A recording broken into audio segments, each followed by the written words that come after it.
Hello everyone, ഇന്ന് നമ്മൾ ഓട്ടട ഉണ്ടാക്കാൻ വേണ്ടിയിട്ട് കുറച്ച് തേങ്ങ എടുത്തു, അതിനകത്ത് ശർക്കര ഇട്ടു, കുറച്ച് ഏത്തയ്ക്ക കട്ട് ചെയ്തിട്ടു, അടുപ്പ് കല്ല് വെച്ച് മാവ് കുഴച്ച് വാഴയിലയിൽ പരത്തിയിട്ട് അതിനകത്ത് നമ്മൾ ഫില്ലിങ്സ് വെച്ച് നിറച്ചിട്ട് കല്ലിൽ വെച്ചു ചുട്ടെടുത്തു.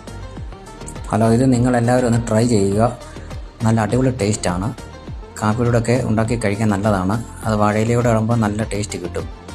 Okay, thank you.